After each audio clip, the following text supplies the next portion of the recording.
Muy buenas tardes.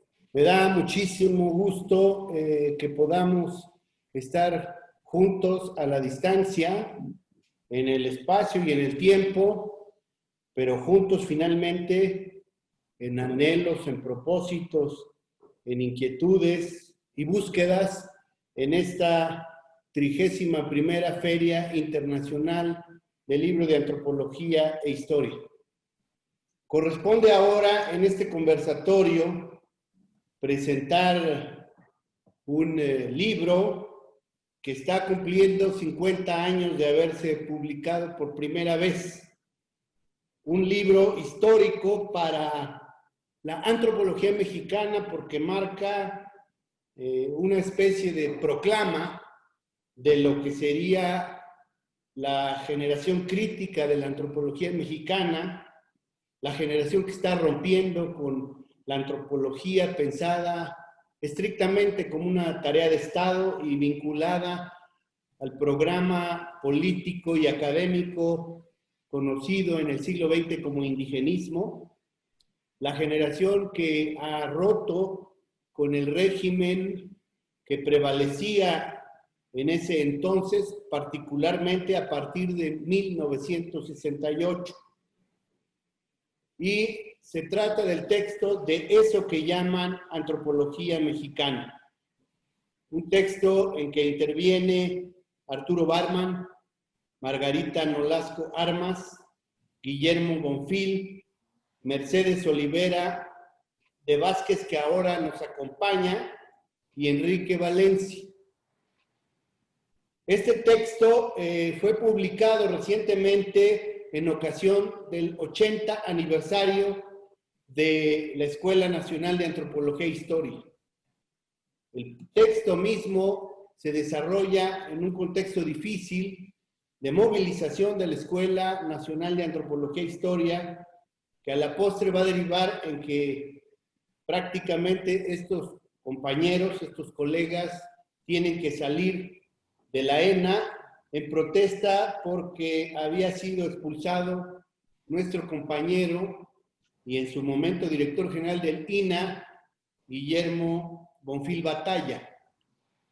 Este texto en esta ocasión se acompaña también de un trabajo que no salió obviamente en la primera edición, de Andrés Fábregas sobre la Escuela Nacional de Antropología e Historia en el Movimiento Estudiantil de 1968, texto elaborado por quien formó parte de la representación de la ENA en el Consejo Nacional de Huelga, Andrés Fábregas, que también nos acompaña en este conversatorio.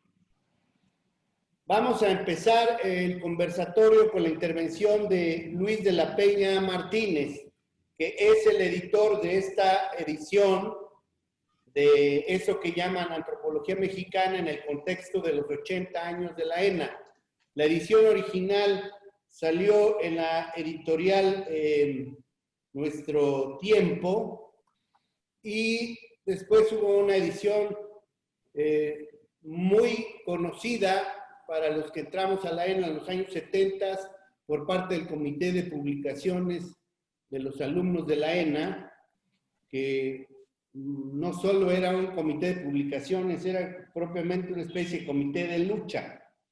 Esta edición también cuenta con una presentación de Alejandro González Villarruel, e insisto, el editor es precisamente Luis de la Peña Martínez, que realizó estudios de licenciatura, maestría y doctorado en la Facultad de Filosofía y Letras de la Universidad Nacional Autónoma de México y además cursó la carrera de Lingüística en nuestra querida ENA.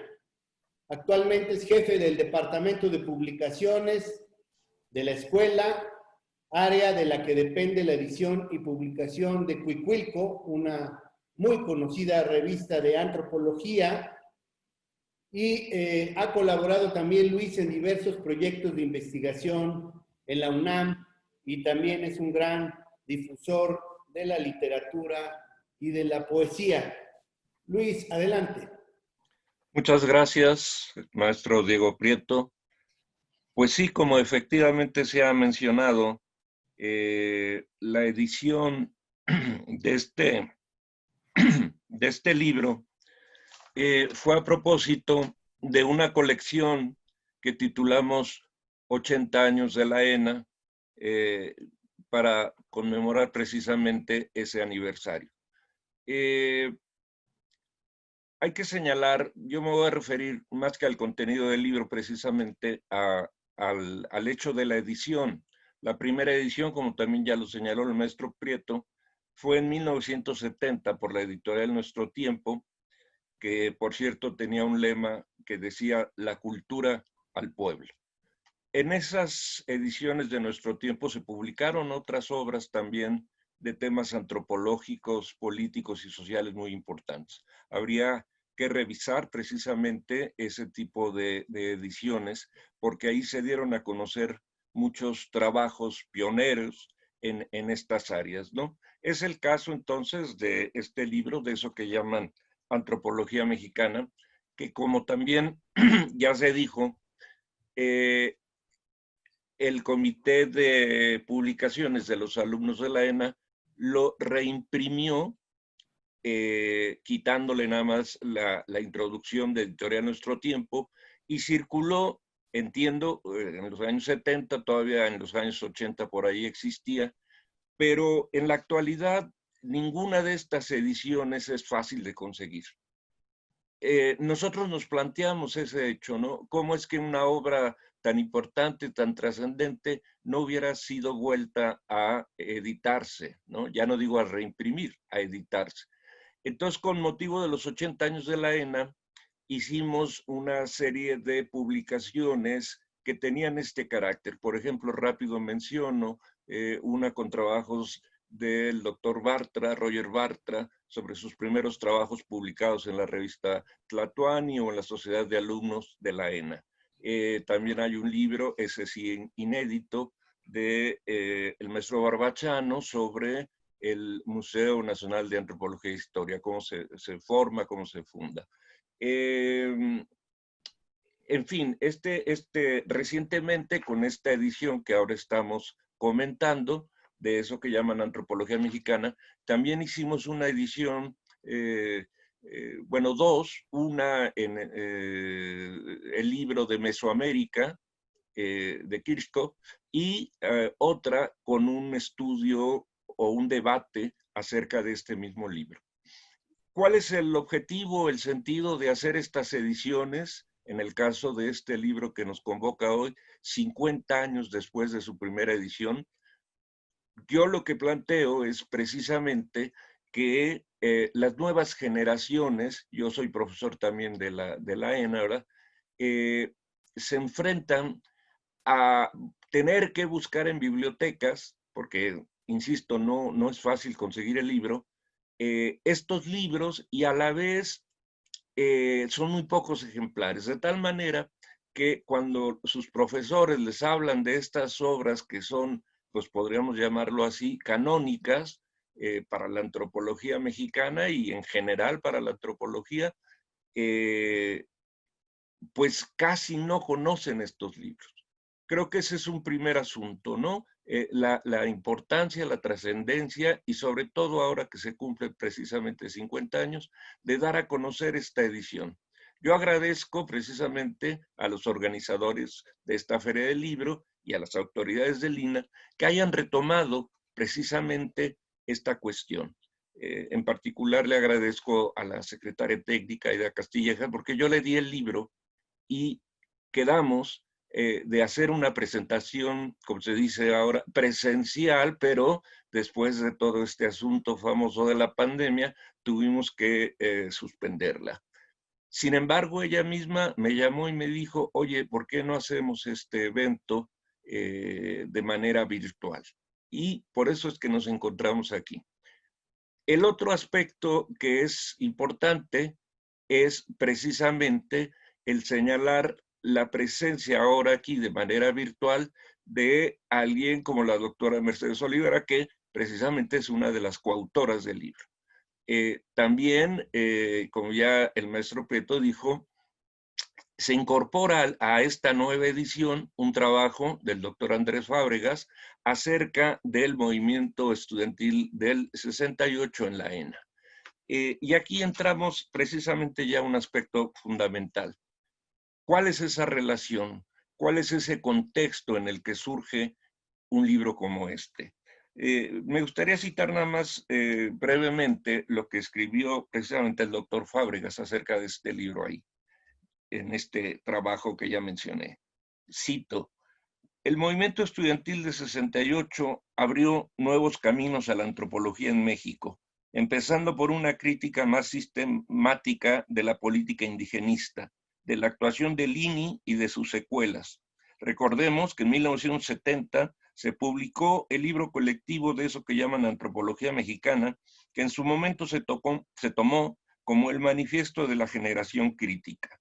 El libro lo suscribían Arturo Barman, Margarita Nolasco, Guillermo Bonfil, Mercedes Olivera y Enrique Valencia, 5 de los 7 magníficos. Cierro la cita.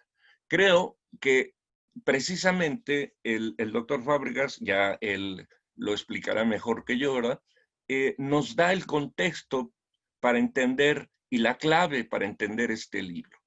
Yo me haría una serie de preguntas acerca de, repito, la trascendencia 50 años después de este hecho histórico ya, ¿no? ¿Qué significa leer ahora? Y cuando digo ahora, pues todavía hay el plus, vamos a decirlo así, de la situación política que estamos viviendo actualmente. Quiero decir, hay un cambio político de gobierno, independientemente de las posturas ideológico-políticas de cada quien, pero que significa que no es precisamente ya el partido que estuvo durante muchos años, en el siglo XX y todavía el siglo XXI, en el poder. Un contexto en donde precisamente el libro se ubica, ¿no? Una crítica al poder, una crítica a las instituciones y una crítica al modo de hacer la antropología. Insisto, no voy a ahondar en el contenido de cada uno de los artículos, porque para eso tenemos aquí a nuestros expertos. Yo lo que estoy haciendo es precisamente una suerte de introducción y precisamente, ¿no? ¿Cómo podrán leer las nuevas generaciones a partir de la situación actual? Y mencionaba esto del cambio de gobierno, pero también, si le agregamos todavía más, esta circunstancia difícil de la pandemia, ¿no? Que ha hecho que nuestra forma de vida cambie, que nuestras costumbres, en fin, que todo nuestros comportamientos sociales, culturales, en fin, estén modificándose. ¿Qué representa a 50 años un libro como este? ¿Continuará su espíritu? Recordaba yo precisamente en relación con este contexto lo que Aguirre Beltrán escribió en una de sus obras, que decía él, la marea ácrata. A mí ese término pues me llamó mucho la atención. Yo no sé si realmente generalizar o caracterizar al movimiento de 68 y sobre todo a los estudiantes y profesores que se ligaron a él como ácratas, esto es anarquistas, libertarios, como lo queremos denominar. Si ese espíritu, insisto, se puede todavía hoy recuperar y si es vigente para la situación en la que nosotros ahora vivimos. Por otro lado, y esto, insisto, no ahondaré yo en ello, se plantea también el cómo la antropología se replantea, por decirlo así, se reformula en este libro. El quehacer, la teoría, la práctica, en fin, todas las bases del trabajo antropológico en México, ¿verdad? Se somete a una crítica. ¿Qué tanto esa crítica funcionó? No soy yo quien para decirlo, o dejó en pie algunos de estos, vamos a llamarle así, vicios o lastres que todavía hoy podamos reconocer. Creo que entonces que sobre todo la crítica al indigenismo es un punto muy muy clave, ¿no? Recuerdo también esta referencia a cómo a partir de este contexto, de este libro, de este colectivo de antropólogos, empieza a darse una transformación, y me parece que aquí también nuestros colegas lo dirán mejor que yo, en donde surgen nuevas instituciones. Estoy pensando básicamente en lo que ahora es CIESAS, por ejemplo, ¿no? CICINA, que se llamaba, ¿no?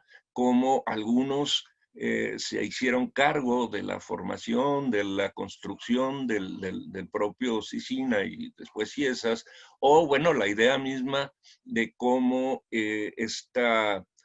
¿cómo llamarlo?, transformación, el paso de voy a mencionar el caso de la ENA concretamente, el paso de la ENA de la calle de Moneda, de un museo a otro museo, el de Chapultepec, el nacional, pues, de antropología. ¿Qué significó ese cambio, esa transformación, ese paso? Y como se dice, después los efectos del movimiento 68, esto es, la salida de este mismo grupo de esta escuela. Y se fueron, hasta donde yo entiendo, a fundar, a trabajar en otros ámbitos educativos, y de investigación. Creo que esa, llamémosle así, ¿no? Un poco parodiando, bueno, parafraseando el término que usaban los pintores de la generación de la ruptura. A mí me gustaría aplicarlo precisamente para la antropología. Es esta una generación crítica, una generación de ruptura. ¿Hacia dónde llevó todo esto? No, repito, no se trata de hacer un balance puramente negativo o puramente positivo, no, sino precisamente evaluar más que juzgar tal vez toda esta propuesta, todo este programa que si bien afecta a los aspectos de la educación, a los aspectos de la teoría, es fundamentalmente, creo yo, un programa político, quiero decir, en cuanto a entender la antropología como una implicación, implicación o aplicación de ese conocimiento a las condiciones sociales, económicas, políticas del país y en México concretamente, de sus comunidades indígenas, étnicas, ¿no? No sé, no quisiera ya ahondar más en aspectos que seguramente nuestros colegas lo dirán mejor que yo, repito. Dejo aquí mi intervención y a lo mejor va a sonar un poco sentimental, hablando de las nuevas generaciones. Hoy precisamente me acabo de enterar que una de mis hijas va a ingresar a la Escuela Nacional de Antropología en el área de Etnohistoria, y eso a mí me coloca en una situación compleja y difícil, ¿no? ¿Qué va a pasar con las nuevas generaciones que ingresan a la ENA en una situación pues tan compleja, tan complicada como la que estamos viviendo hoy, y que sabemos no solo afecta a la ENA, al INA, al sector cultura, sino a todo el país? Me refiero básicamente a esta política de austeridad, de reducción de presupuestos, que vuelve cada vez más difícil el desarrollo y las funciones del trabajo antropológico. Entonces, pues yo le agradezco, insisto, a los organizadores de la feria, a los autores del INA, pero sobre todo a los colegas que aceptaron estar aquí para poder hablar de este libro, y esperemos que haya otras posibilidades de seguir hablando y comentando acerca de él. Y pues hasta aquí, muchas gracias a todos. Muchas gracias, Luis de la Peña, por tu participación, y también una felicitación por el excelente trabajo editorial que has hecho junto con los compañeros de la ENA para hacer posible que este libro pueda seguir circulando entre las nuevas generaciones de antropólogos. Sin duda alguna es un referente muy importante para entender la historia de la antropología en México y para entender esta circunstancia que se vive a partir del movimiento de 1968 y con la intensa discusión que despierta sobre el papel de los antropólogos en el cambio social. Y precisamente ahora le correspondería la palabra a un querido colega, Carlos García Mora, que es un gran conocedor de la historia de la antropología en México. Él estudió en la ENA, donde se graduó en 1975. Yo iba entrando a la ENA cuando él se graduaba con una tesis sobre el conflicto agrario y religioso durante la primera mitad del siglo XX en un poblado de la Sierra Purépecha de Michoacán. Por eso no es casual que atrás de Carlos García Mora hay un excelente paisaje de Pátzcuaro que acompaña su imagen en la pantalla. Carlos hizo estudios de posgrado de Historia de México en la Facultad de Filosofía y Letras de la UNAM. Siempre este vínculo entre la ENA y la UNAM es parte de nuestra historia. En la actualidad es investigador de la Dirección de Etnohistoria del INAH, aunque radica fundamentalmente en Michoacán. Tiene publicada la compilación Naturaleza y Sociedad en Chalcoamecameca con artículos personales relativos al sudeste de la Cuenca de México. Coordinó una obra muy importante también para la crítica de la antropología en México, que se llama La quiebra política de la antropología social en México. Concibió y coordinó la obra colectiva La antropología en México, panorama histórico, y también coeditó con Linda Manzanilla y Jesús Monjarás los escritos selectos de Paul Kirchhoff, Estudios Mesoamericanistas. Carlos, adelante. Gracias. Para entender de eso que llaman la antropología mexicana, es importante considerar su contexto. Estamos en el fin, en 1970, en el fin simultáneo del totalitarismo sanguinario, del diazordacismo y del caciquismo intelectual, político y burocrático del mandarín Alfonso Caso y sus subordinados jefes secundarios. Acaba a 2 años del movimiento estudiantil de 1968, sus secuelas inmediatas, un movimiento que en el fondo fue una lucha por las libertades democráticas, que muchos años después finalmente lograron obtenerse. Había entonces un intenso activismo político de izquierda marxista en el gremio antropológico y, al mismo tiempo, el ascenso de varias corrientes no marxistas funcionales a la nueva realidad del Echeverriato, que se inicia el 1 de diciembre de 1970. Desafortunadamente no pude conseguir el ejemplar que yo tengo, no trae el colofón, entonces no sé en qué momento del 1970 apareció el libro.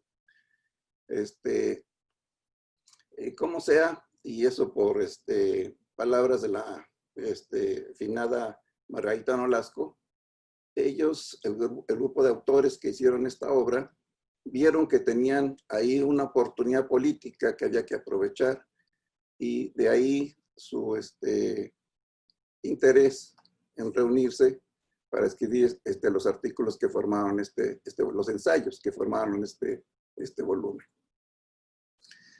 Repito, es una obra que se publicó en 1970 y que reúne ensayos de 5 etnólogos de unos 38 años en promedio.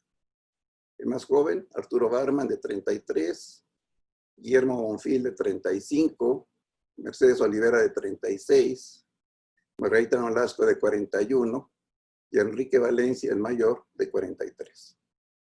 Todos ellos habían apoyado al movimiento estudiantil mexicano de 1968. Hay fotografías de algunos de ellos participando en las marchas, alguna de las marchas memorables de aquel año.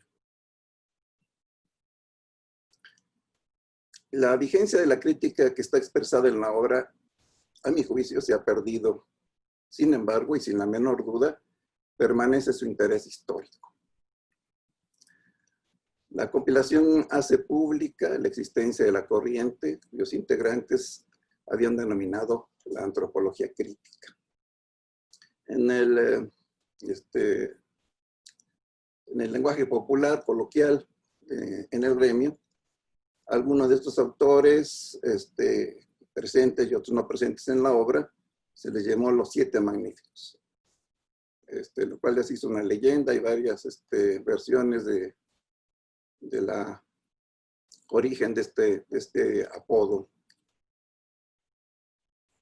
El caso es que la obra culminó la crítica y la lucha contra la burocracia que en ese entonces regía la antropología oficial. Esta obra, por tanto, es un manifiesto que aprovechó la oportunidad política que se abría para impulsar un proyecto grupal.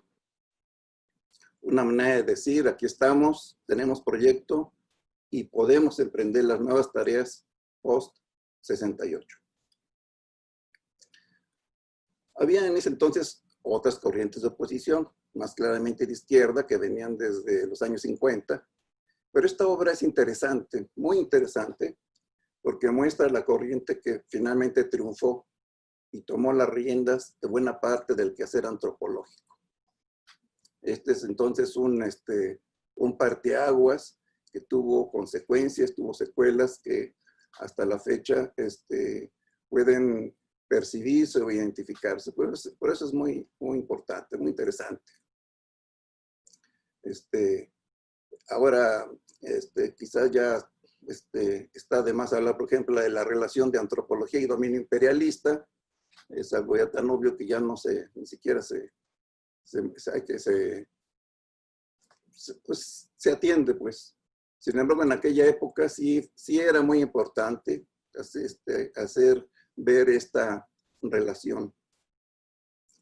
Su crítica que hicieron al nihilismo, sin duda, lo que más llamó la atención, lo que más creó enojos de parte de los grandes jefes de la antropología mexicana, fue una crítica justa.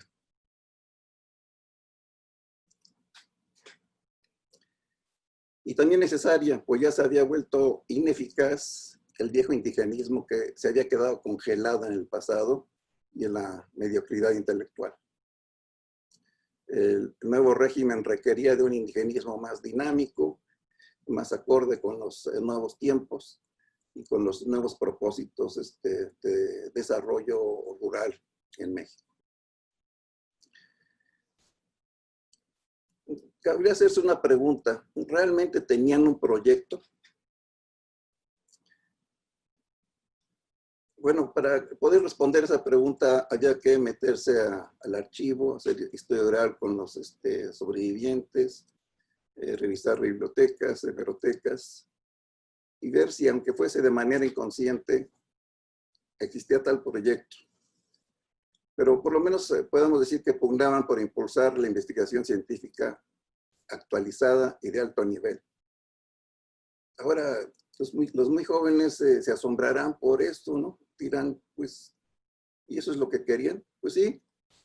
Por ejemplo, en el Instituto Nacional de Antropología e Historia, hacer investigación científica, propiamente científica, actualizada, de alto nivel, era algo que no se podía hacer porque era una grisura tal que Guillermo Bonfil, por ejemplo, Arturo Barman, hacían su trabajo a contracorriente. Lograban algunas cosas, como ese extraordinario testimonio fílmico que es la película Él es Dios. Él es Dios es un documental extraordinario que muestra a estos jóvenes que querían impulsar una antropología nueva, más ligada a la realidad social, con una inquietud igualmente social, y hundirse en el México profundo, que era un término que usó después Guillermo Bonfil, pero que ya existía desde antes. Así que impulsar la investigación científica en aquella época era una bandera de lucha. Pero también lo era impulsar el compromiso social, específicamente con el renacimiento de los pueblos originales. Me quisiera referir particularmente a Guillermo Bonfil, que a mi juicio escribió el ensayo conceptualmente más ambicioso de los textos que están incluidos en la obra. Todas las artículos, todos los ensayos tienen méritos y intereses destacados. El Guillermo Film me llama la atención por su ambición conceptual.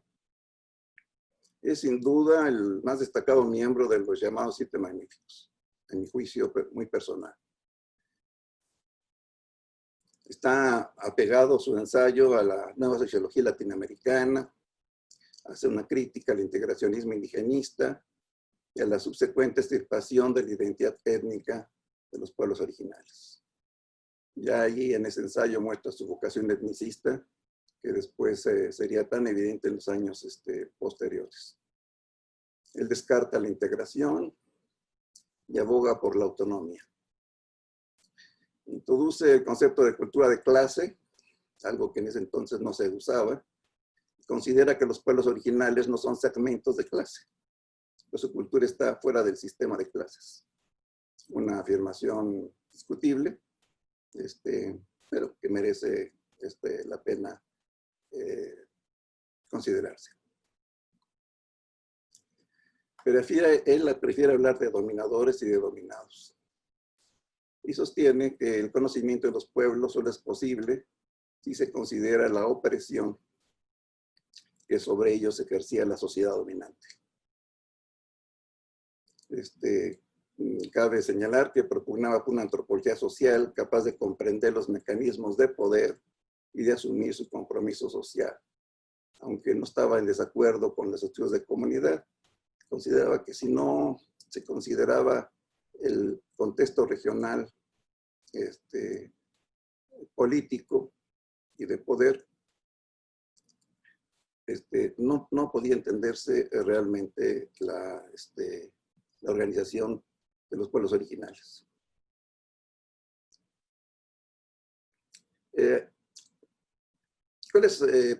Preguntaría uno cuáles son las repercusiones posteriores de su obra. Igual, otra vez, habría que meterse en la biblioteca, los archivos, hacer historia oral para contestar esto, pero de inmediato lo que se dio es que se logró la incorporación del grupo de autores a los cuadros directivos de instituciones antropológicas que desplazaron a la vieja guardia anquilosada.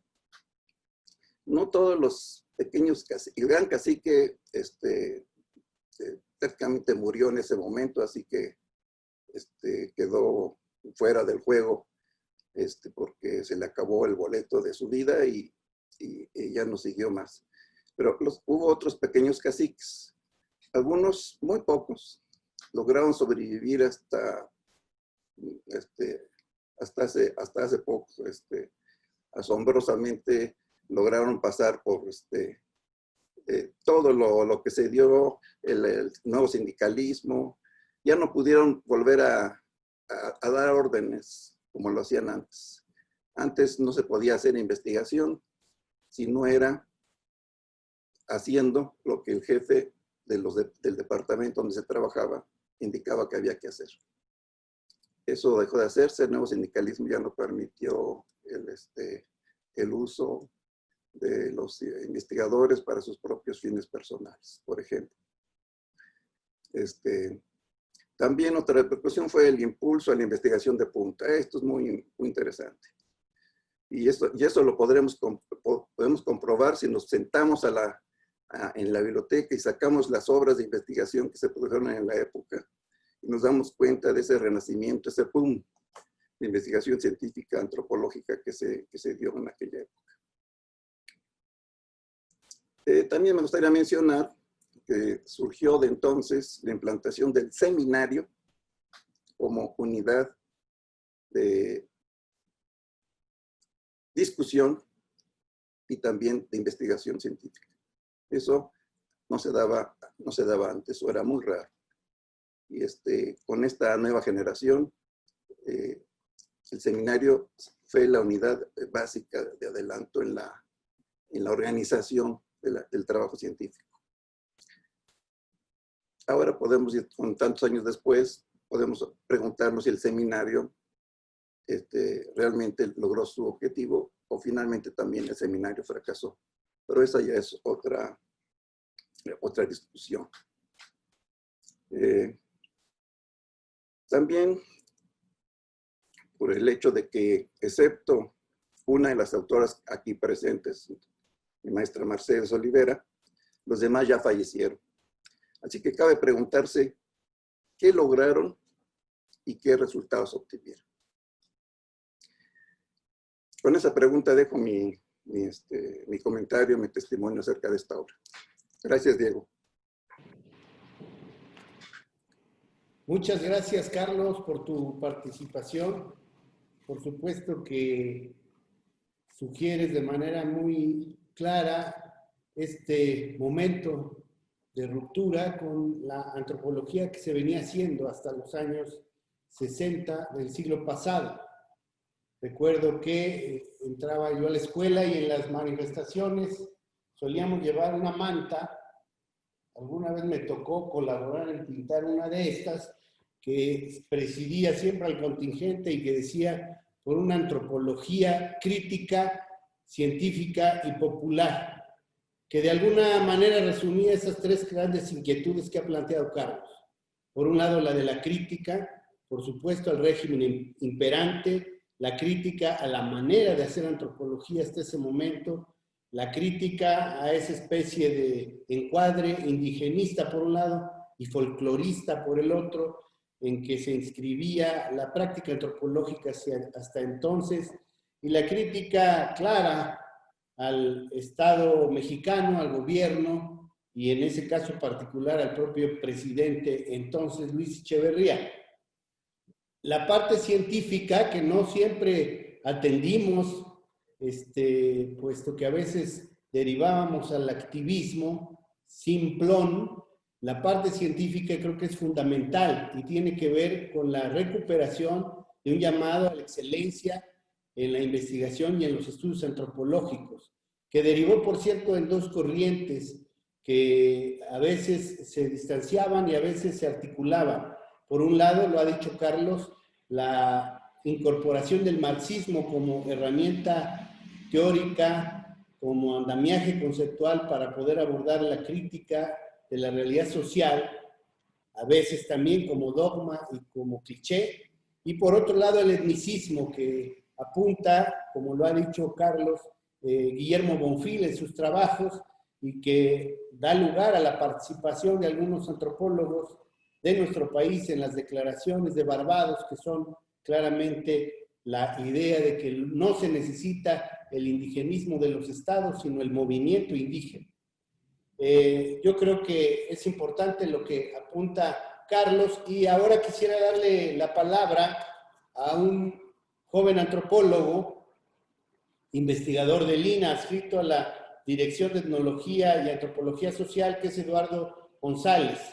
Él también ha investigado alrededor de la historia y la historiografía de la antropología mexicana. La propia DEAS, Dirección de Etnología y Antropología Social, cobija justamente, como ha dicho Carlos, un seminario de antropología mexicana que ya tiene mucho tiempo trabajando en el estudio de nuestra disciplina desde el punto de vista histórico, bibliográfico y conceptual. Así también ha estudiado, Eduardo, las relaciones entre ciencia y política desde el punto de vista de las redes, comunidades y tradiciones científicas. Junto con sus colegas, promueve la formación de un archivo histórico sobre antropología mexicana. Eduardo también se formó como antropólogo social en la ENA. Creo que sí, en definitiva, básicamente aquí estamos compañeros de la ENA, y realizó el posgrado en filosofía de la ciencia y el doctorado en etnología. Actualmente es el director de la Dirección de Estudios, de Etnología y Antropología Social del INA allá en San Jerónimo. Eduardo, adelante. Muchas gracias, Diego. Saludos. Gracias a las organizadoras por incluirme en este interesante conversatorio. Y bueno, ¿qué decir de esta obra? Esta obra es una apertura al tiempo porque ha hecho, desde mi punto de vista, planteamientos críticos que son vigentes y que hoy en día pues amerita una relectura y una reconsideración de aquello que se planteó hace 50 años. Lejos de perder vigencia, me parece que han cobrado un significado nuevo estos planteamientos. Yo diría para iniciar que esta obra es podemos considerarlo como un momento estelar de la reflexividad antropológica. No es que antes de este año de 1970 el gremio antropológico no hubiera reflexionado sobre sí mismo, su devenir, pero en este momento se dio un proceso de reflexividad sumamente interesante en la medida en que la antropología mexicana y el Instituto Nacional de Antropología e Historia en particular están íntimamente vinculados con la historia política y cultural de este país, pues todas las contradicciones de la propia sociedad mexicana postrevolucionaria se expresan a través de esta obra y también se expresan a través de la historia de la antropología. Entonces también por eso la historia de la antropología es una ventana posible para ver la historia política de este país, por lo menos durante el siglo XX. Y bueno, también vale la pena mencionar como introducción brevemente la recepción de este libro, que me parece que en su momento, quiero decir la reflexión contemporánea, me parece que aún vale la pena pues investigar respecto a ella. Por lo menos conocemos un texto célebre de Gonzalo Aguirre Beltrán, quien elige responder a Margarita Nolasco de manera puntual. Ahí se hizo un diálogo muy interesante.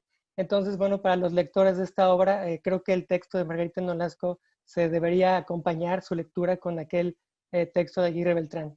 Y también en la segunda edición de la célebre obra de Luis Villoro, Los grandes momentos del indigenismo en México, el propio Luis Villoro hace una crítica de su obra y hacia el final menciona que el tercer momento del indigenismo en México, que sería el contemporáneo, Luis Villoro escribía ese prólogo en 1987, se debería ver ese tercer momento del indigenismo en México a la luz de la discusión que se dio en este libro que se llama de eso que llaman Antropología Mexicana. Bueno, a su vez, Arturo Barman en su contribución menciona explícitamente que citó, entre otros textos, al de Luis Villoro. Entonces este libro se integra, se incluye en una discusión contemporánea respecto al indigenismo, su historia, sus implicaciones políticas, y también es una manera de ver esta obra, como ya se ha mencionado, pues una justificada y necesaria crítica y un cuestionamiento muy intenso al indigenismo hasta ese momento. Bueno, me parece que para comprender cómo se dio esta gran ruptura generacional, porque se puede leer así, el hecho de que haya ocurrido a 2 años del aciago de 1968, esta publicación no es gratuita. Me parece que pues para comprender todo este fenómeno tan interesante que hay detrás de esta obra, vale la pena recuperar algunas cuestiones del devenir histórico de la propia antropología, porque nos da mucho sentido respecto a por qué y cómo actuaron los autores de esta obra, las autoras de esta obra. Y bueno, básicamente esta recuperación de la historia nos remitiría al periodo crítico de la Segunda Guerra Mundial en México, cuando comienzan a llegar a México justamente por la influencia de Estados Unidos, pues tendencias en antropología social y aplicada, orientadas teóricamente por la teoría del cambio sociocultural y sus conceptos asociados como aculturación, cambio cultural. Esas nuevas tendencias teóricas en antropología social hicieron que en la ENA anidara una actualizada tradición de antropología social con posibles implicaciones aplicaciones. Y bueno, se fue cocinando una tradición disciplinaria de antropología social en donde los autores y autoras de este libro pues se nutren de sus ideas, de su impulso teórico, y da como resultado esta obra que expresa muy bien aquellas tendencias teóricas. Hacia 1950 en la ENA todavía comenzaba a surgir esta esta disciplina socioantropológica en el marco de una nueva sección de antropología social.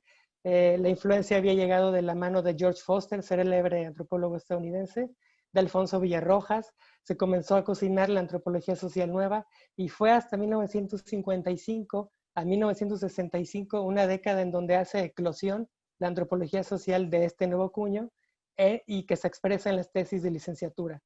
Entre 1955 y 65 se hicieron 28 tesis de antropología social que estaban recuperando esta nueva orientación teórica, y a su vez se abrió un nuevo campo de investigación ya asentada esta disciplina socioantropológica en la realidad mexicana. Esas tesis abordaban nuevos sujetos de conocimiento, nuevos objetos de conocimiento, como la población campesina, la población obrera, los sectores de clase media, los estudiantes. empezaron a surgir nuevos intereses para estos antropólogos que hicieron del trabajo de campo etnográfico el eje de su praxis, primero como estudiantes y luego como investigadores. Es decir, podemos considerar que en ese decenio 55 a 65 se forjó una interesantísima cohorte generacional de la cual brota este conjunto de autores y autoras de este libro.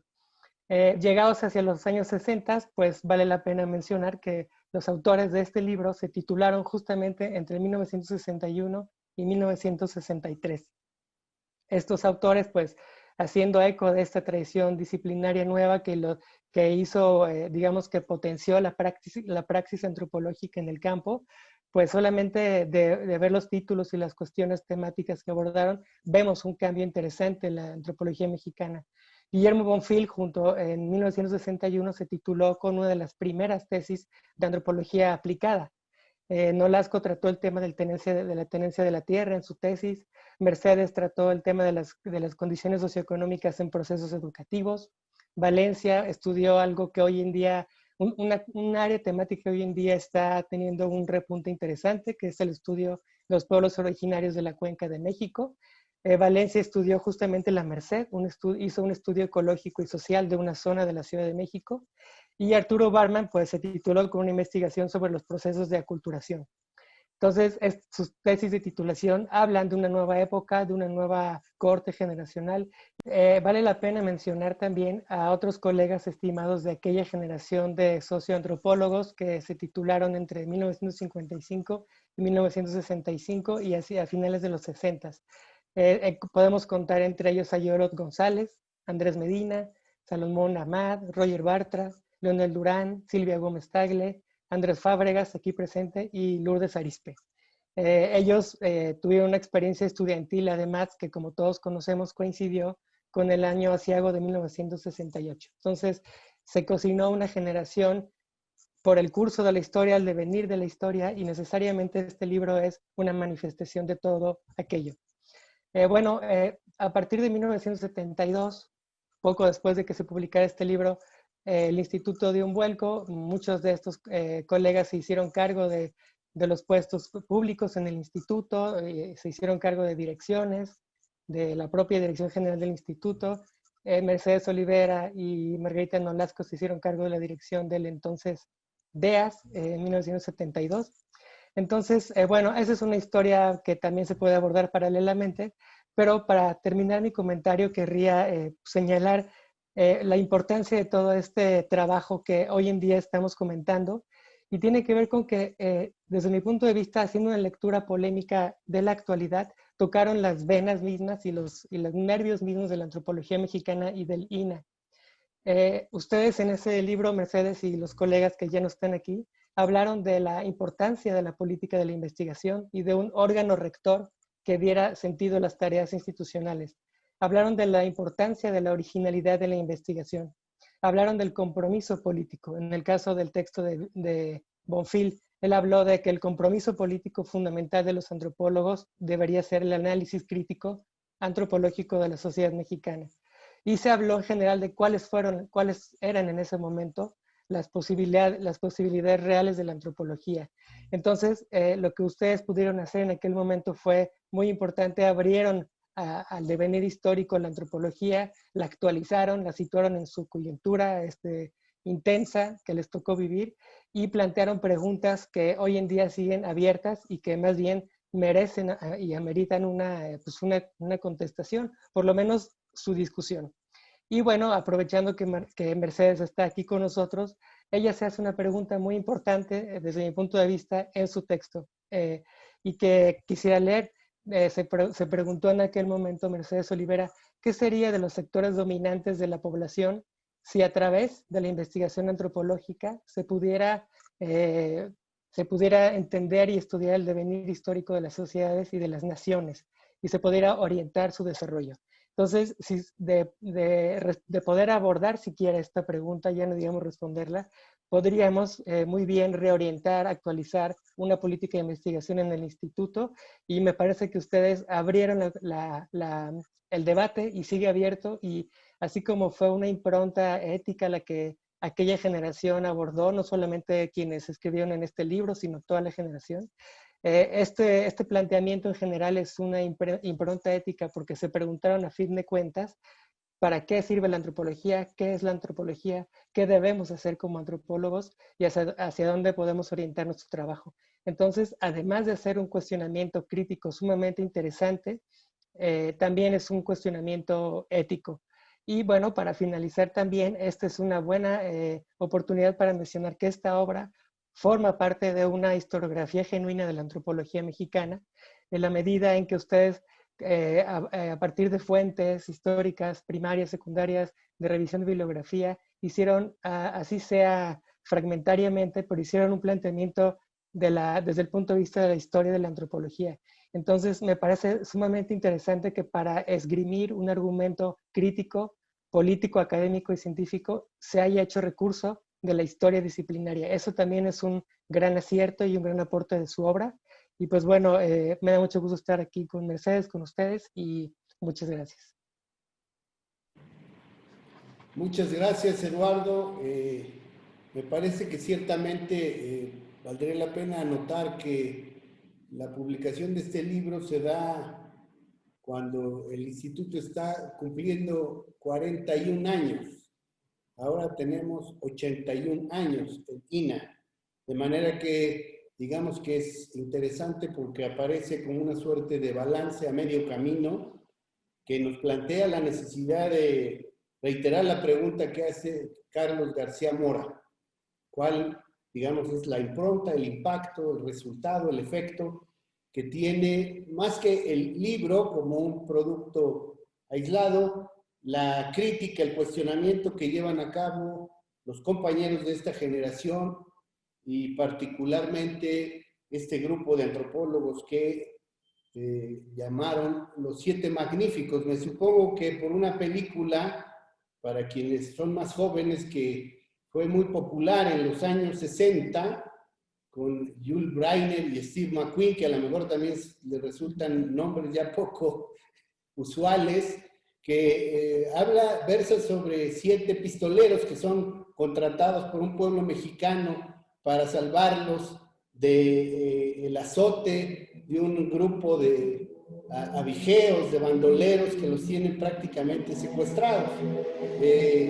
Esta película además es paralela de alguna manera a la de Akira Kurosawa, Los Siete Samuráis, que tiene la misma temática nada más que aplicada al Japón. Me supongo que probablemente pues tiene que ver con este sentido de la necesidad de reivindicar al pueblo, en este caso de manera más amplia, y ahí estaría el tercer componente de la antropología crítica, científica y popular, este compromiso que asume la antropología con los grupos subalternos, con los sectores dominados, con las clases oprimidas, como quiera que sea, compromiso que, por cierto, en la idea de buscar un enmarcamiento y una aproximación a las clases sociales que se ocuparían de un cambio social, de repente se distanció de los estudios específicamente dirigidos a los pueblos y culturas originarias que empiezan a ser recuperados, sobre todo en los 90, gracias a la emergencia indígena que acompaña el alzamiento del EZLN en 1994. Por cierto, también, Carlos, la película Él es Dios, en la que intervienen Guillermo Bonfil y Arturo Barman, se va a presentar en el programa de esta Feria Internacional del Libro de Antropología e Historia y se proyectaría el jueves 1 de octubre, la víspera del 2 de octubre. Es de verdad una película muy interesante y encomiable, sobre todo para quienes hemos hecho estudios con estos grupos concheros y con estos grupos de la mexicanidad, como algunos se llaman a sí mismos. Ahora corresponde el turno a mi querido amigo Andrés Fábregas Puig. Él es egresado de la ENA con el título de etnólogo. Siempre, hasta las generaciones que salieron en el 72, uno salía con licenciatura y maestría en el mismo paquete porque era resultado de un convenio con la UNAM. y uno escogía si quería llamarse etnólogo o antropólogo social. Andrés obtuvo el grado de doctor en antropología en el CIESAS, esta institución que coadyuvó a formar Guillermo Bonfil. Se doctora Andrés en 1990. Ha sido profesor de antropología en México y en el extranjero y ha publicado diversos libros, artículos, capítulos del libro en los temas de su especialidad. Fue fundador del Departamento de Antropología de la UAM Iztapalapa, de la Universidad de las Ciencias y Artes en Chiapas y de la Universidad Intercultural de Chiapas. De manera que Andrés acompaña ese fenómeno que también se empieza a dar en los años 70, que es el de la multiplicación de instituciones, de investigación y de estudios profesionales en antropología y sus diferentes disciplinas. Hasta los 60, básicamente la única escuela de antropología en nuestro país, pues era nuestra querida ENA. Y Andrés ha tenido, digamos, esa capacidad de impulsar instituciones y programas académicos ya en otros contextos y trabajar en la multiplicación de los espacios formadores de antropólogos en nuestro país. También Andrés abrió los estudios antropológicos de la frontera de México con Centroamérica, así como los análisis antropológicos del mundo deportivo, particularmente del fútbol. Es investigador en el CIESAS Occidente, que tiene su sede en Guadalajara, y como les decía, fue en su calidad de estudiante un activo militante del movimiento estudiantil del 68 en la Escuela Nacional de Antropología e Historia. Andrés, adelante.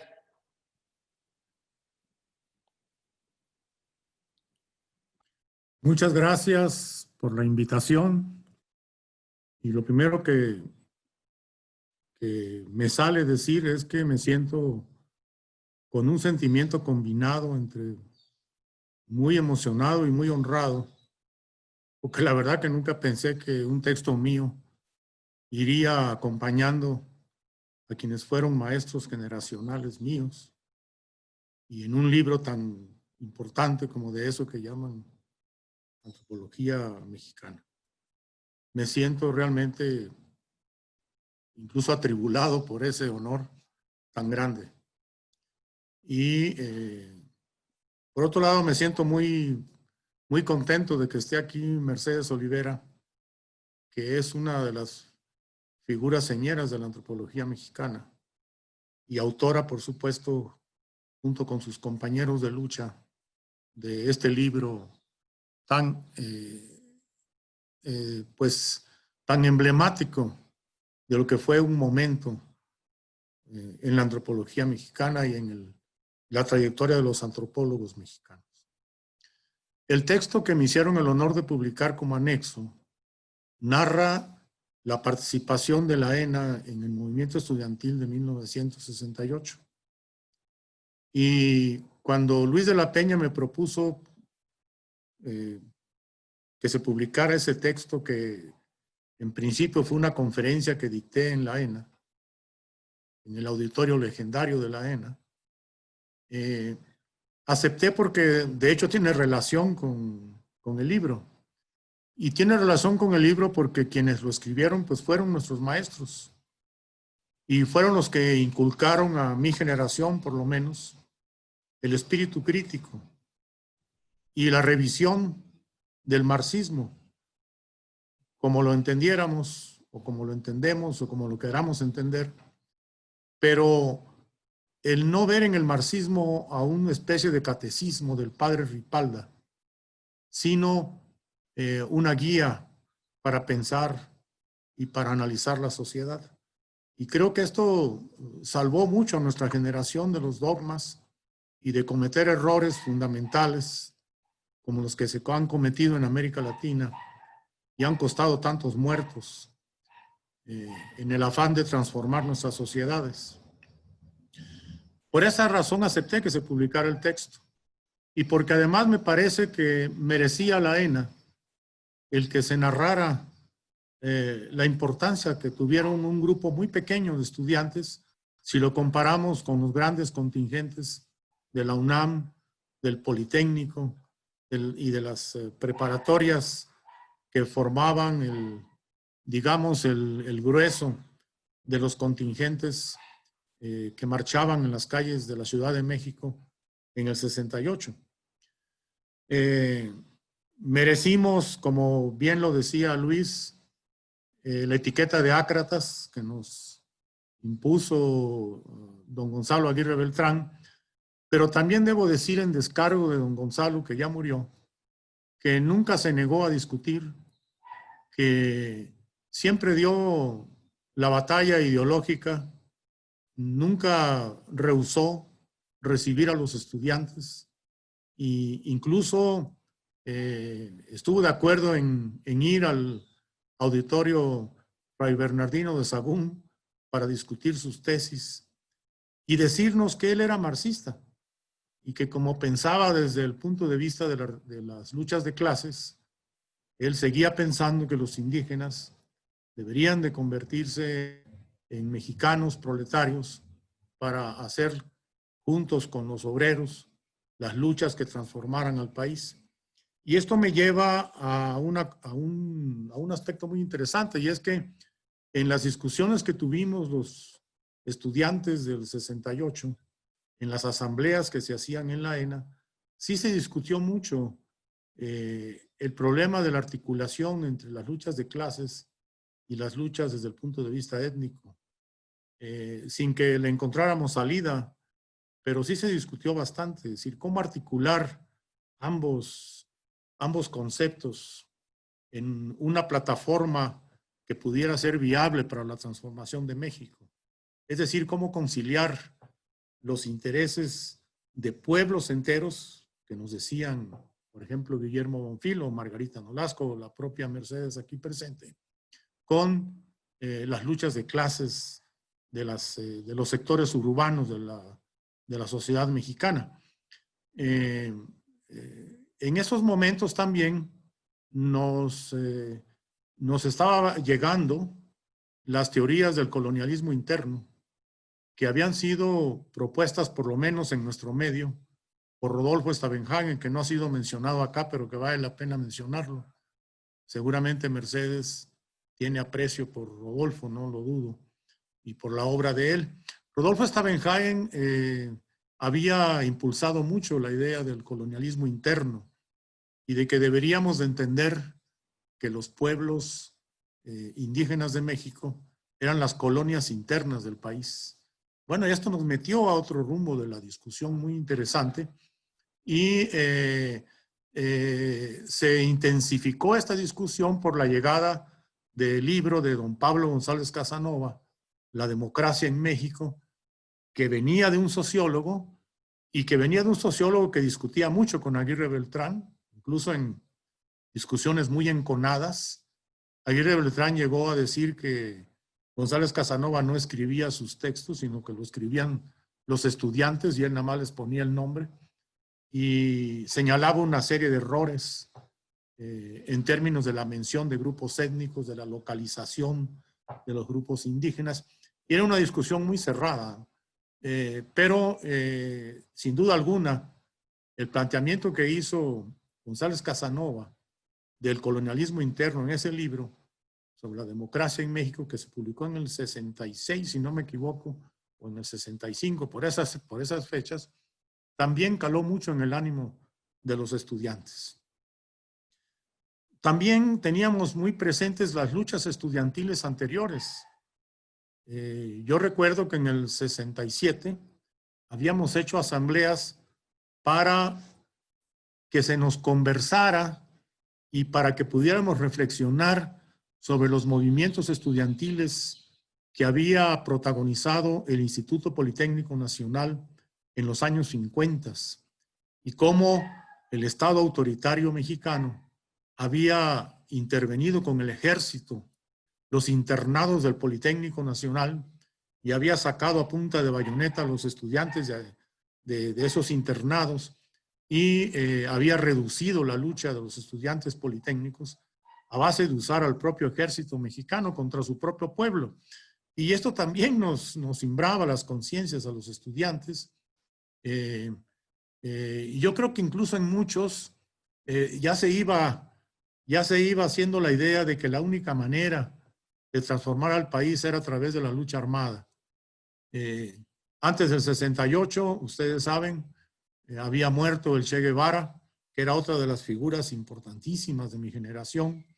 El Che Guevara, que había muerto allá en Bolivia, combatiendo por la transformación de la sociedad de ese estado, que por cierto hoy está en convulsión, porque hay una oligarquía que no cede y que no va a ceder tan fácilmente el poder.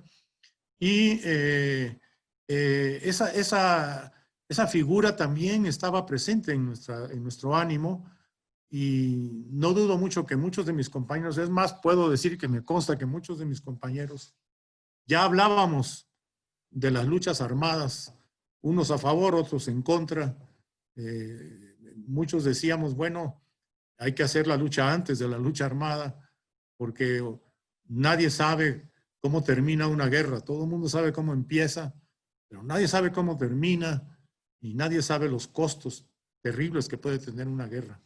En fin, quiero decir con esto que había en la ENA un contexto sumamente politizado, muy interesante, con profesores sumamente interesantes, todos en una posición, o la mayoría, digamos, había algunos que no, por supuesto, pero la mayoría en el ánimo de encontrar nuevas tareas para la antropología y nuevas maneras de hacer antropología. Y por supuesto la crítica al indigenismo era la batalla principal.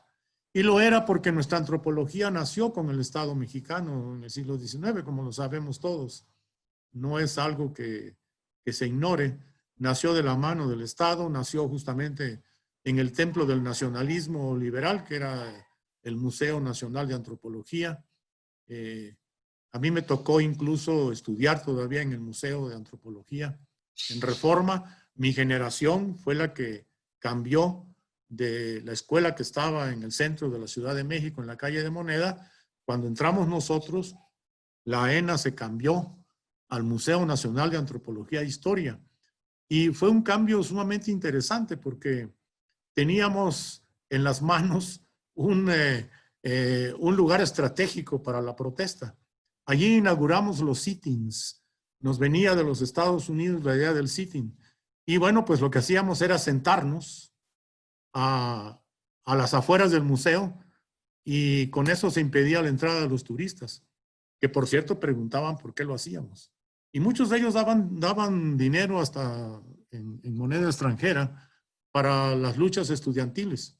Y también estaba la policía, había un sargento Pastrana que nos tomaba fotos a todos, y debería haber tenido un álbum muy, muy impresionante de los rostros de todos los estudiantes de la ENA en ese momento. Todo esto iba preparando el clima del 68. Y en ese contexto, la generación de profesores que escribe de eso que llaman antropología mexicana fue importantísima. Importantísima porque nos condujo a pensar por caminos que eran muy novedosos en ese momento. Llevar un curso con Guillermo Bonfil, que nos introducía al pensamiento anticolonialista, que nos introducía a la lectura de la antropología latinoamericana, era muy importante en un medio en donde las antropologías de Norteamérica eran muy dominantes. Recordemos que Chiapas, por ejemplo, era una especie de territorio de los antropólogos norteamericanos, con las universidades de Chicago y de Harvard. La Sierra Tarahumara estaba llena de antropólogos franceses, norteamericanos, austriacos. Los huicholes también, no se salvaban de eso. Y estudiar con Bonfil el pensamiento crítico latinoamericano era toda una novedad. Oír a Mercedes Olivera hablar de las clases sociales en la época prehispánica, del poder en la época prehispánica, era muy importante. Pues acaba de editar el libro de Mercedes que se llama Pilis y Más Iguales, que es otro libro clásico de esos momentos y que yo creo que todos los estudiantes actuales de antropología deben también de leer.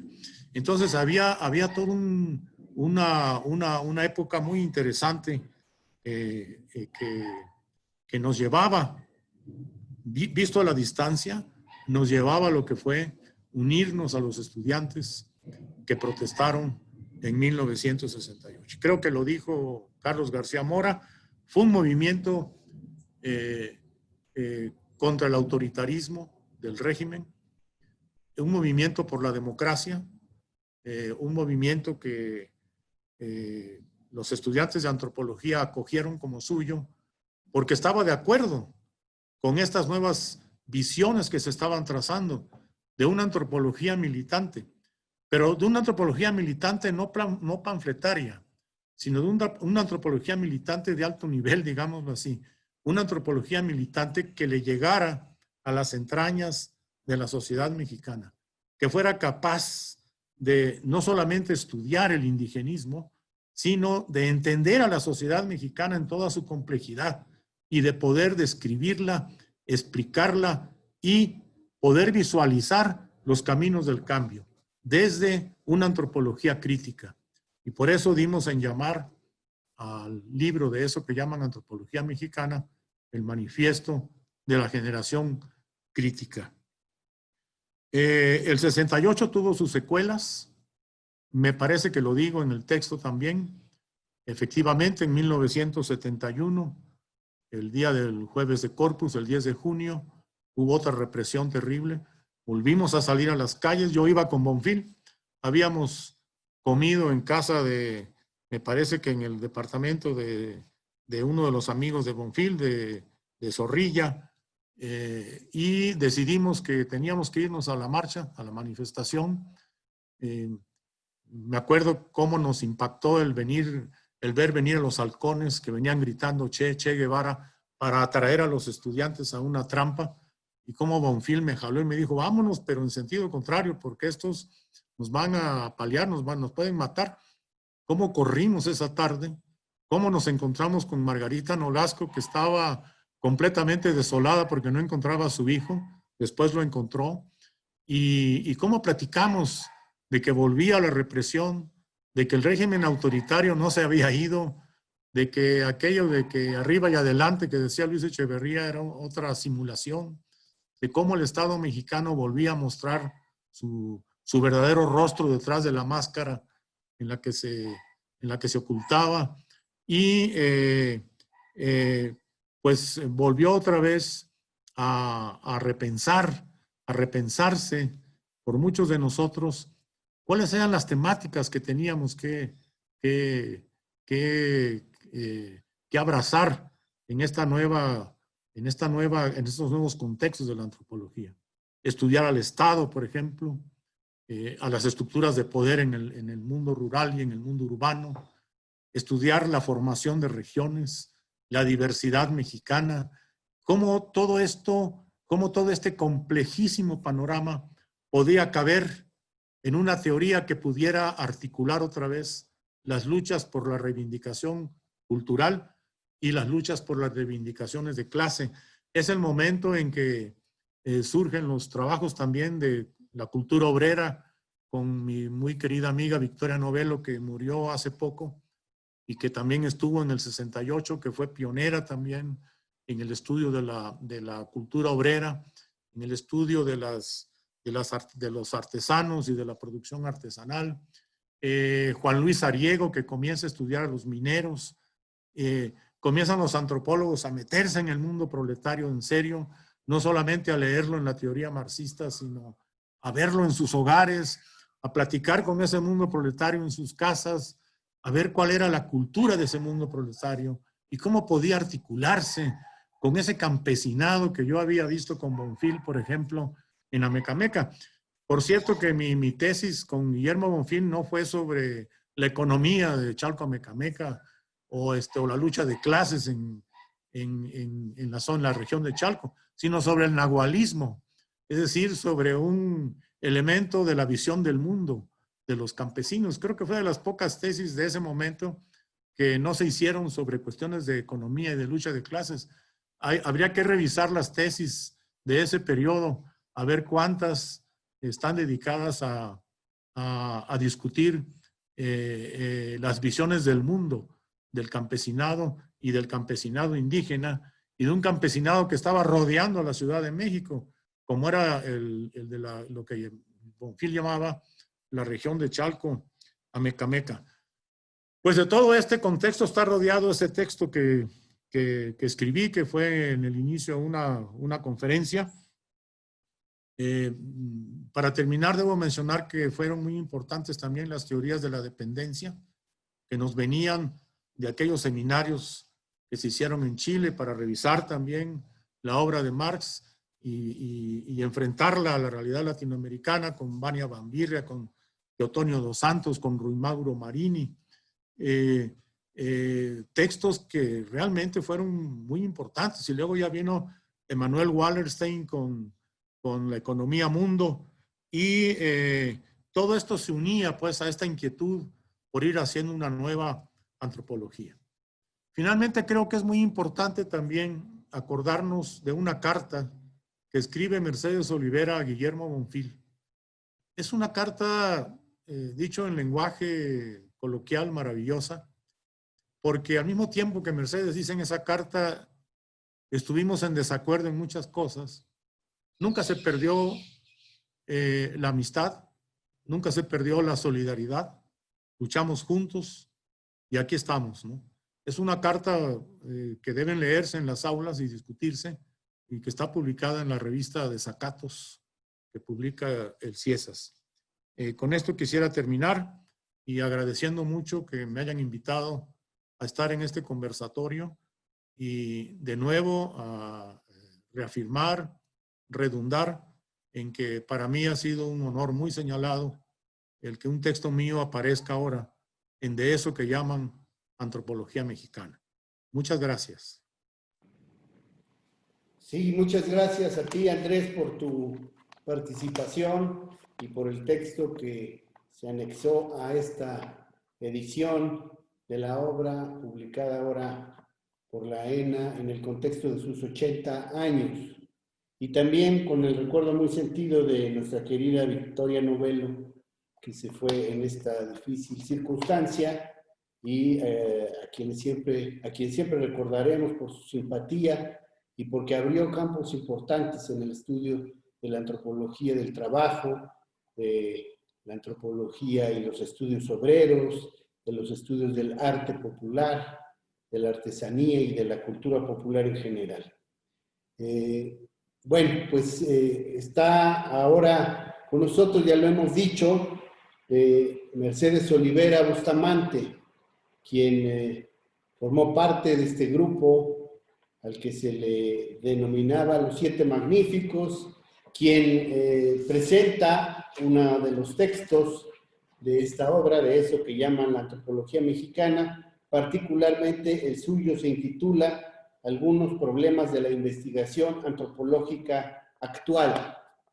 Mercedes Olivera, muy querida nuestra, y a quien le agradecemos mucho que haya accedido a estar en esta conferencia, en esta modalidad sui generis. Es doctora en antropología por la Universidad Nacional Autónoma de México. Sus líneas de investigación giran en torno al feminismo, el poder y la participación social, además de los movimientos sociales en general. Ella es docente, investigadora, líder del cuerpo académico Estudios de Género y Feminismo del Centro de Estudios de México y Centroamérica, CEMCA. Desarrolló sus estudios de licenciatura y maestría en la Escuela Nacional de Antropología e Historia. Cuenta con diversas publicaciones, entre las que destacan, ya lo señaló Andrés, Pilis y Maceguales, y también una reciente, la Organización de Mujeres Refugiadas, Mamá Maquín, Ruptura y Cambios Identitarios, 1980-2015. Y México ante el conflicto centroamericano, así como Testimonios de una época, y por supuesto su colaboración en este libro célebre de eso que llaman la antropología mexicana.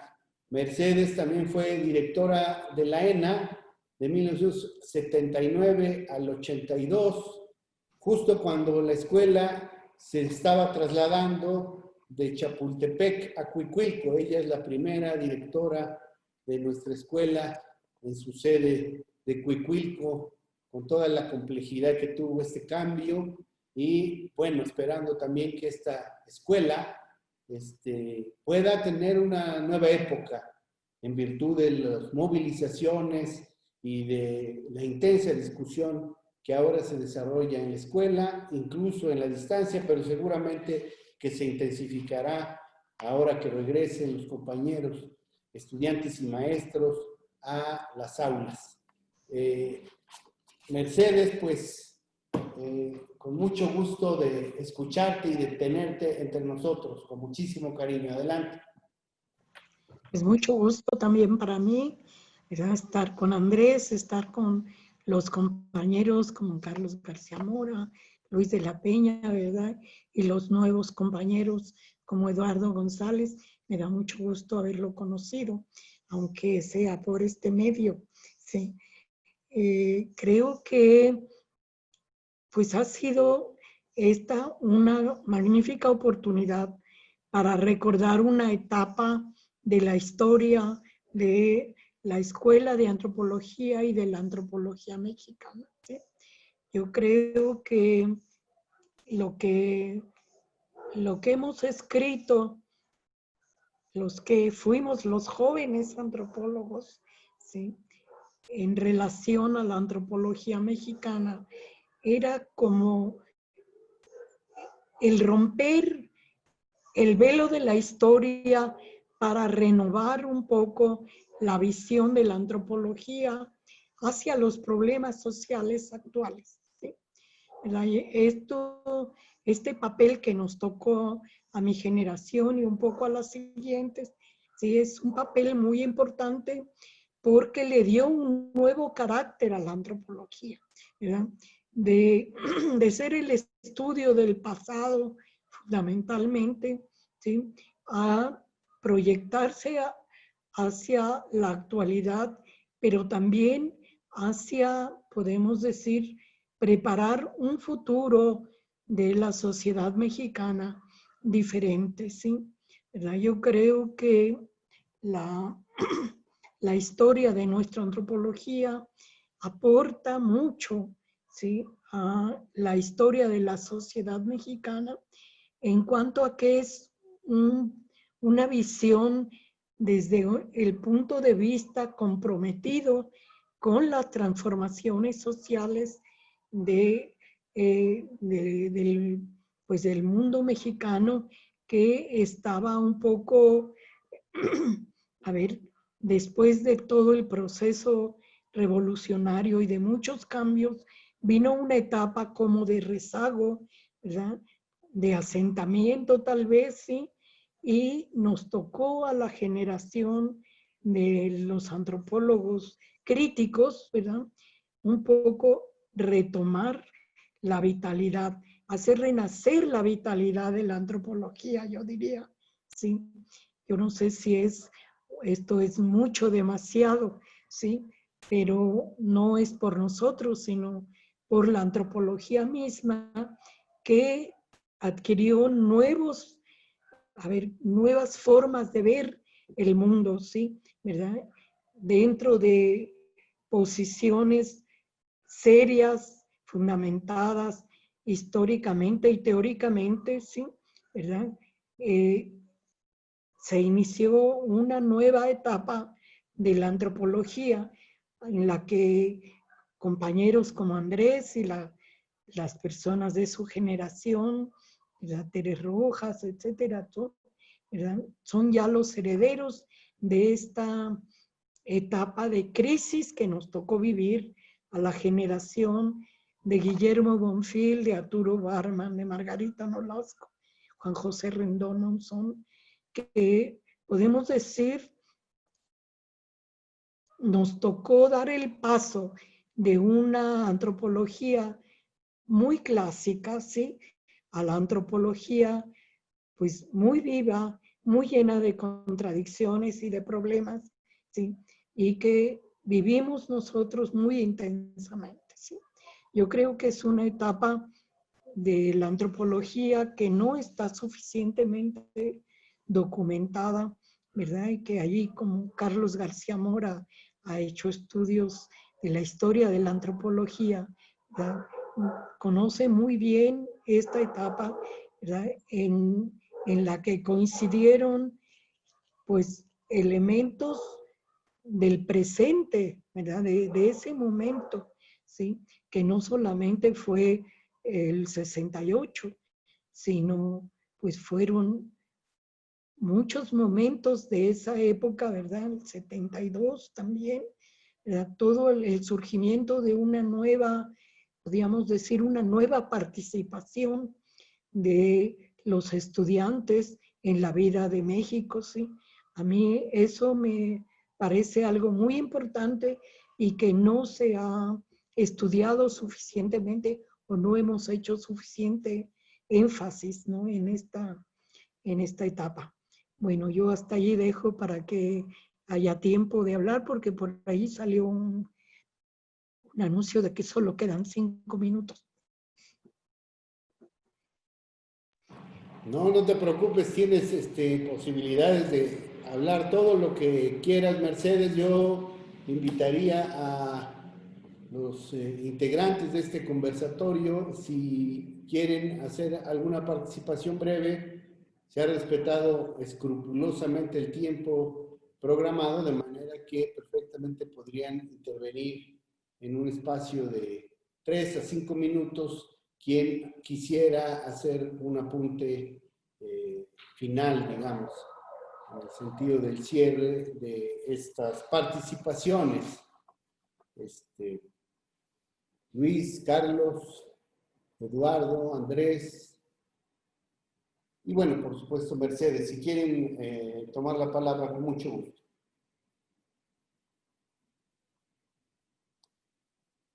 Carlos. Ah, no, saludas nada más. Me gustaría mucho, Andrés. Eduardo González, ¿qué le ha parecido el conversatorio? A mí me da mucho gusto conocerlo por la vía cibernética.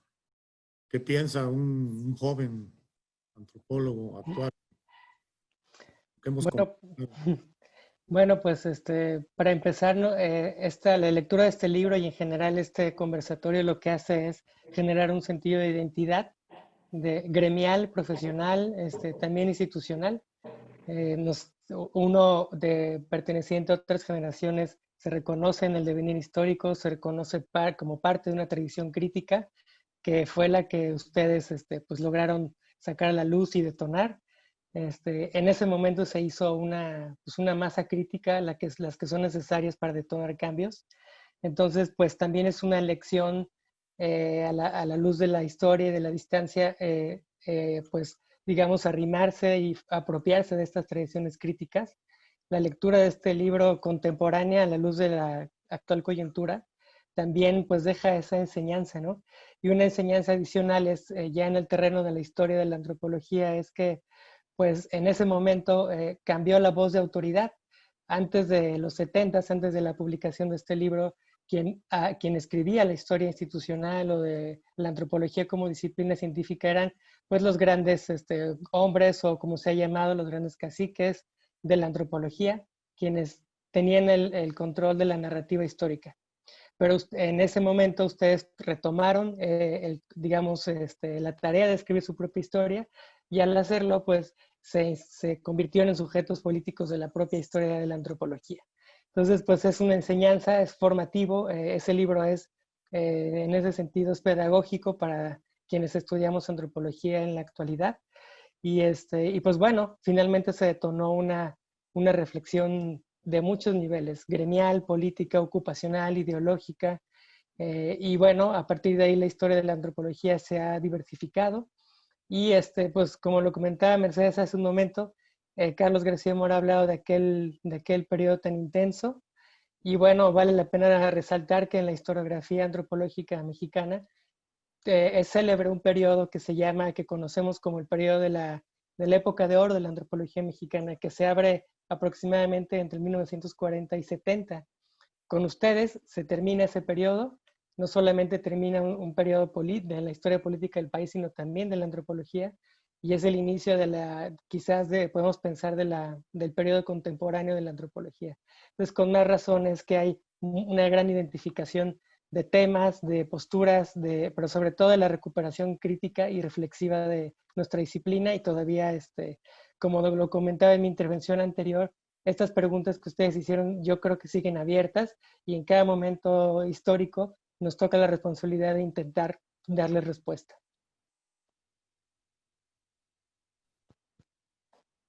Interesante tu participación. Luis y después Andrés, con mucho gusto. Sí, miren, pues yo estoy muy contento de que esta participación de todos los colegas haya hecho evidente la importancia de este libro en la actualidad, quiero decir. Sin embargo, me quedo con todavía una serie de planteamientos que me gustaría hacer, sobre todo a Mercedes Olivera. En su propio trabajo, publicado en este libro, menciona algo como esto, nos lleva a plantear como conclusión final la urgencia de hacer análisis antropológico de la antropología. Esa sola frase ya encierra, sintetiza una propuesta que me parece que para ese entonces era muy novedosa. No sé, me gustaría que comentara a 50 años qué ha pasado con esa visión, con esa percepción de hacer antropología de la antropología, y sobre todo vinculado con el trabajo que actualmente está haciendo ella. ¿Qué relación hay, digamos, con lo que ahora actualmente ella se dedica? Es una pregunta directa para Mercedes Olivera. Claro que sí. ¿Qué les parece que Mercedes atienda la pregunta y después Andrés Fábregas? Mercedes, si habilitas tu micrófono. Sí. Ya. Gracias, Luis. Sí, pues es una pregunta muy interesante, pero quizás no la puedo, no tengo respuesta, ¿sí? Me da una respuesta así definitiva, concreta.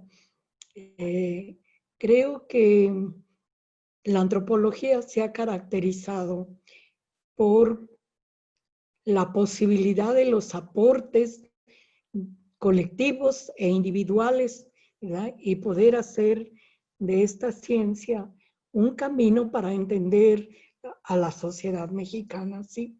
Yo creo que para mí esa, digamos, es pues la ventaja, la posibilidad más grande que ha tenido la antropología, es desde sumar los aportes desde nuestros maestros, de Arturo Monzón, de Barbro Dahlgren, de Hannah Vollhaber, que ya poco se mencionan, ¿sí? Pero que fueron parte de una historia importantísima para el inicio de la antropología mexicana en nuestro país, ¿sí? Es decir, la antropología mexicana en nuestros momentos, ¿sí? ¿Verdad? Yo creo que tendremos necesidad, pienso yo, de aprovechar a los que todavía estamos un poco vivos, ¿sí? O que no nos hemos muerto, para poder hacer una reunión, ¿verdad? A mí me gustaría mucho poder conversar con Andrés Fábregas, con Carlos García Mora, todos los compañeros que pues un poco fueron no parte de nuestra generación, pero sí un poco nuestros seguidores, no en el sentido de los caminos abiertos, sino del tiempo que sucedió, ¿sí? Y que pudieron ellos concretar a veces más en sus trabajos muchas cosas que nosotros quisimos hacer y no pudimos, ¿sí? ¿Verdad? Yo creo que la generación de Margarita Nolasco, de Arturo Barman, de Guillermo Bonfil, de Juan José Rendón Monzón, amerita, bueno, y yo me incluyo en esa generación, amerita realmente un trabajo que no se ha hecho. Es decir, ¿cuál fue realmente a ver, nuestro aporte, nuestras formas de trabajar la antropología y de eso, qué cosa les sirvió a nuestros alumnos. Por ejemplo, Andrés, que yo identifico siempre como el alumno predilecto y que siguió la vida de Guillermo Bonfil y la carrera de Guillermo Bonfil, la visión de Guillermo, ¿verdad? Aunque no solamente de él, ¿sí? ¿Verdad? Pero sí ha habido una continuidad que desgraciadamente no hemos recuperado. Yo creo que todavía podemos hacer, ¿verdad?, una especie de seminario retrospectivo, ¿verdad?, para ver incluso cómo nos están viendo los jóvenes, a los que fuimos en un momento dado también jóvenes, ¿sí? Y que, por ejemplo, en mi generación se pensaba que eran los que podían realmente darle un cambio, una nueva visión, ¿verdad?, a la antropología, ¿sí? ¿Verdad? Esos cortes son realmente ciertos, existieron, no existieron, hasta dónde tenemos una continuidad de la antropología, cómo podemos unirnos en una conversación de este tipo, las diferentes generaciones.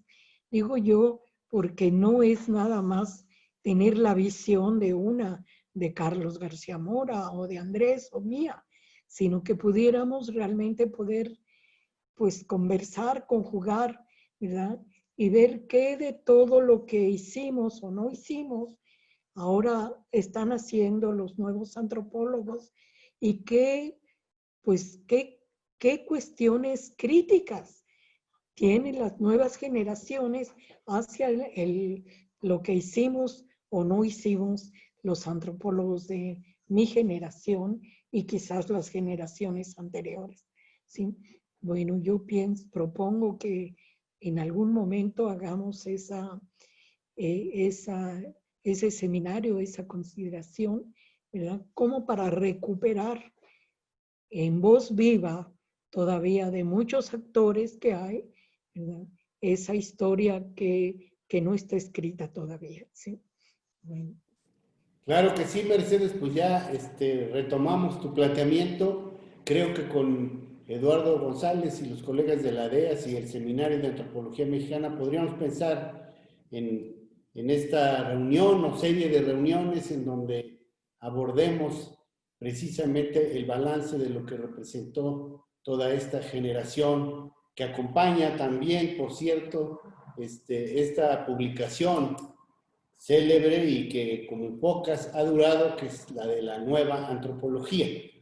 Creo que sería muy interesante, como contraste también al proyecto que tiene Leonel Durán de los fundadores, que es precisamente el de la generación anterior. Y sobre lo que plantea Eduardo, de que habría un periodo del 40 al 70 como de esta especie de impulso primigenio de la antropología, sobre todo en la vertiente indigenista y, si tú quieres llamarle así, preterista. Yo creo que del 70 a la actualidad yo establecería como dos periodos. Uno que iría hasta 94, 95, marcado precisamente por esta otra ruptura que significó el alzamiento del EZLN en Chiapas. En este periodo se diversifican los estudios antropológicos, hay un acercamiento muy claro hacia los sectores urbanos, hacia el proletariado, como señala Andrés, y hay una discusión muy fuerte entre las perspectivas marxistas y etnicistas, y a partir del 94-95 empieza a discutirse ya más el tema del acompañamiento a procesos que tienen como protagonista fundamental a las comunidades, a los pueblos, a las organizaciones indígenas, a los movimientos por las autonomías, y en donde empieza a fortalecerse también muy fuertemente la antropología desde los pueblos, desde las comunidades, y empiezan a formarse generaciones importantes que yo espero pronto tengan una voz muy contundente de antropólogos indígenas, de antropólogos que emergen de las propias formaciones etnopolíticas. Andrés nos quería también decir algo. Adelante. Que además está convocado ya por Mercedes. Y no, únicamente decir que pues, me entusiasma mucho la idea que propuso Mercedes y bueno, estoy totalmente de acuerdo con ella. Y enfatizar que quizás sin el impulso que nos dio esta generación crítica, este impulso de revisión crítica y esta idea de que la crítica es parte del método para investigar, quizás los estudiantes de la ENA de ese momento no hubiéramos participado con la intensidad con la que lo hicimos en el movimiento del 68. Yo creo que eso nos articula con ambas generaciones. Carlos, no sé si quisiera hacer un apunte sobre esto que se ha dicho y también estás convocado a la propuesta que plantea Mercedes, seguramente también con otros colegas como este otro Andrés, que sería nuestro querido Andrés Medina y otros más. Carlos. Me llamó mucho la atención el comentario de Eduardo. Debo confesar que no me había percatado de que en el libro, de eso que llaman Antropología Mexicana, hace una revisión histórica. Tanto Guillermo como Arturo, Margarita también hacen una revisión histórica de la antropología mexicana.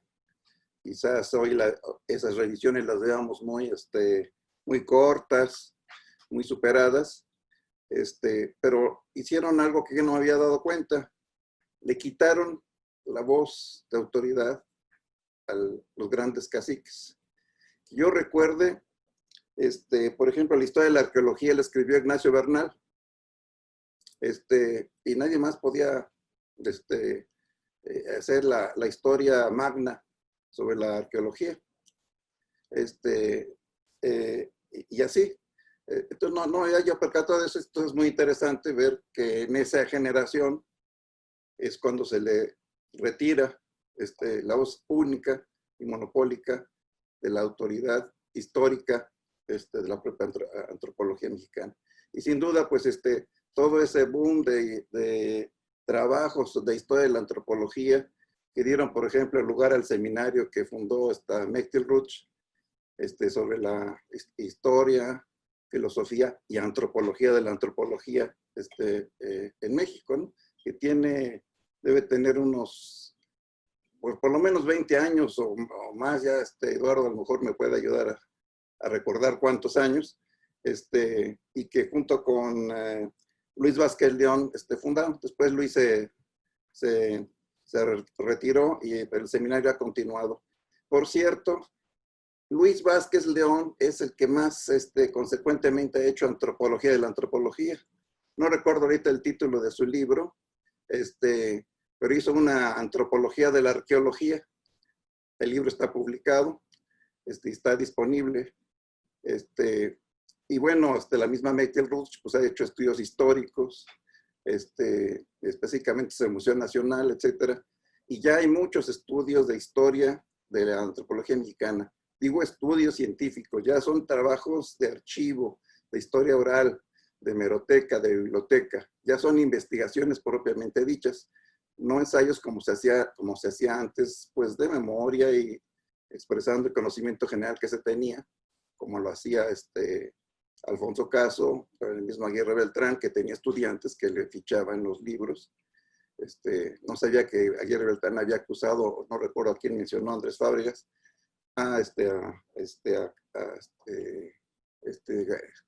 González Casanova, pero a Aguirre Beltrán también le hacían lo mismo. Sus estudiantes pero eso no importa, o sea, son asistentes. Lo importante es el autor de una obra es el que la escribe, el que realmente le da una concepción global. Bueno, el caso es que ya existe mucho trabajo de historia de la antropología e incluso de antropología de la antropología. Esa es más difícil y yo creo que se superó ya esa etapa porque cuando se empezó a hablar de la antropología, aquello se volvió una especie de reunión psicológica que provocó pues, reacciones psicológicas indeseables. Yo creo que ya aquello desembocó en otra cosa, fue muy desagradable. Y que yo creo que mejor hay que dejarlo ahí y mejor hacer observación científica, historia de la antropología científica. Yo no sé, esto fue un campo de vanguardia en un momento, yo creo que ya no lo es. Hay otros temas ahorita que son, están más de avanzada, pero que de todas maneras es un campo que se va a seguir trabajando. Es lo que se me ocurre comentar. Gracias, Diego. Muy bien, Carlos. Pues llegamos al final de este conversatorio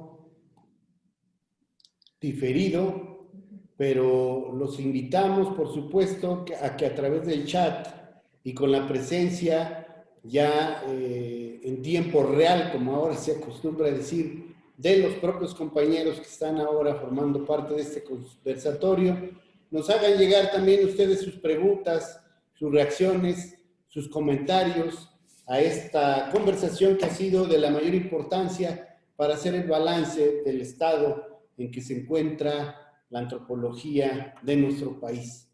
En un momento, por supuesto, complejo de transformaciones y de crisis que vive México, que vive el mundo y que no puede ser ajeno a la antropología. Hagan sus preguntas y los compañeros integrantes de este conversatorio podrán ir contestando a sus señalamientos que nos puedan enviar a través del chat. Hemos presentado esta edición de eso que llaman Antropología Mexicana, editada por la ENA en sus 80 años de existencia. Gracias. Y gracias a todos ustedes, Carlos, Eduardo, Luis, Andrés y con mucho cariño, Mercedes Olivera. Nos seguimos viendo. Instituto Nacional de Antropología e Historia. Secretaría de Cultura. Gobierno de México.